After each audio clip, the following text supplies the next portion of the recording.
Michael McCarty. I'm a professional storyteller. I run my mouth for a living. My motto is, have mouth, we'll run it, which is also my website. So I'm going to tell you all a couple of stories, talk a little about what I do as a storyteller, how I got into it. But before I begin, let me ask you this question. Students, how many of you have ever embarrassed your parents? Was it fun? Yeah. Okay, well, they're going to get you back in a variety of ways. The first story that I'm going to tell you is a story about my daughter. And it's a story that I call, That's My Baby. Now, when my daughter was born, it was very, very clear. There were certain things she had inherited from moi. Besides good looks, the girl was loud. You know how some babies cry? Not my daughter, Carla.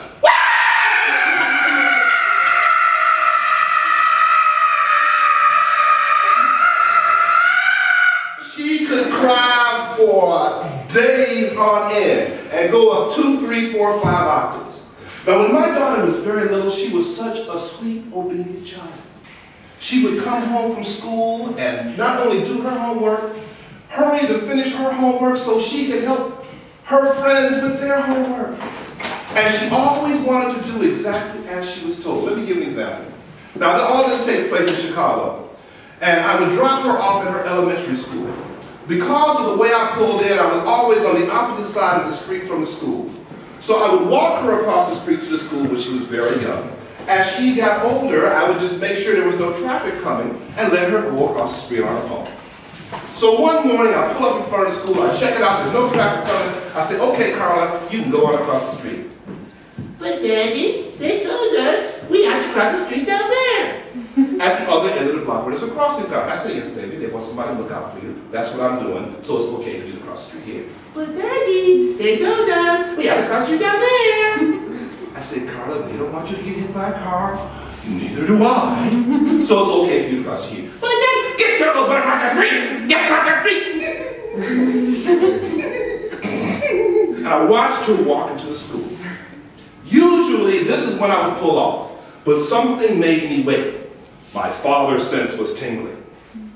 I just pulled across the next intersection behind the car.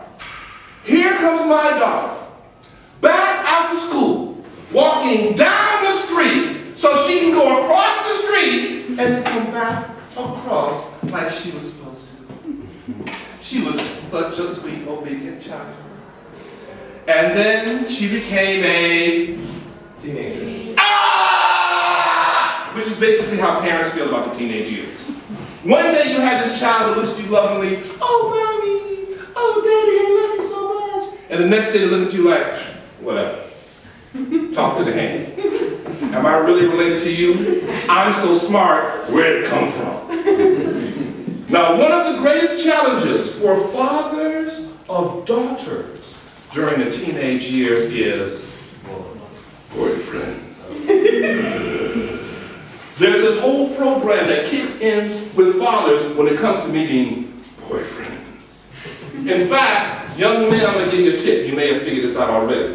There is an unwritten rule of fatherhood. You cannot smile when you first meet a boyfriend unless you have a weapon. So if you meet that father for the first time, he comes and says, how you doing, boy? Run. Don't ask no questions, just run. I learned that personally, but that's another story. So now, my daughter is in high school at this point in the story. She's in her junior year in high school. My daughter always got good grades. Somewhere in her junior year in high school, she got that attitude. And she started coming home with these mediocre grades. Now, her mother is a brilliant woman who has never known anything but an A, from kindergarten to her doctorate. And she kept telling her, you gotta do better, you gotta do better. One day, Carla comes home and I don't know what it was, a C, a D, maybe an F. Her mother didn't get mad. She said, okay, you don't want to study? That's just fine.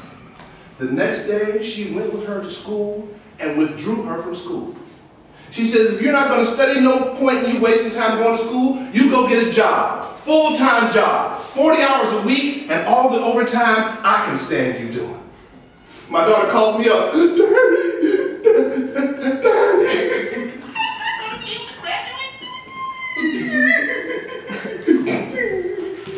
I said, look, Carla, you're old enough to take the GED, get your equivalency diploma, then you can go to a junior college or a small college, take some classes till you figure out what you want to do. Okay.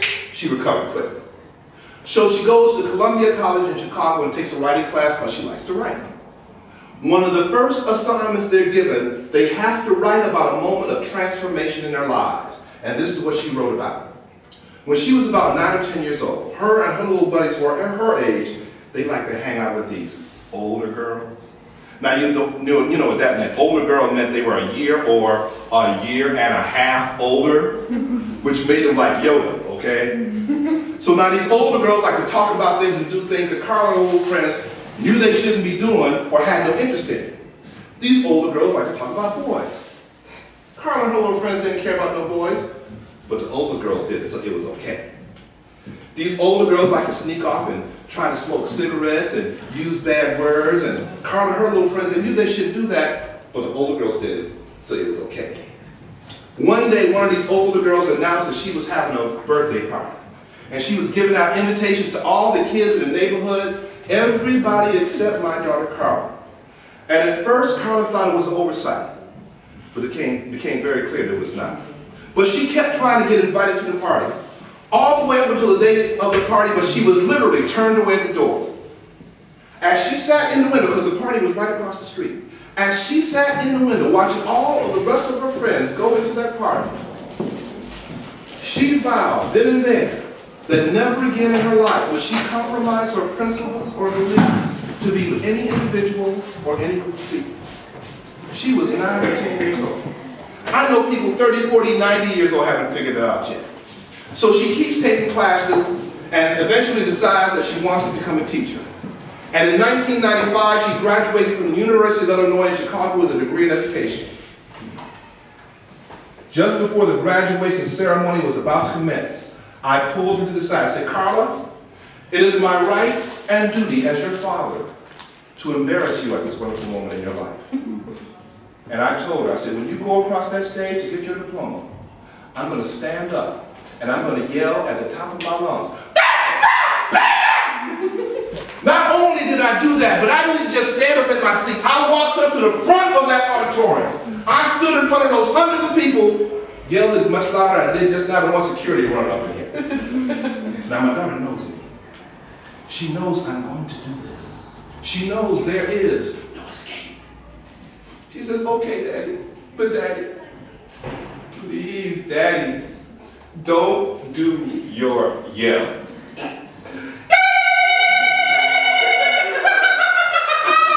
And that's the end of that.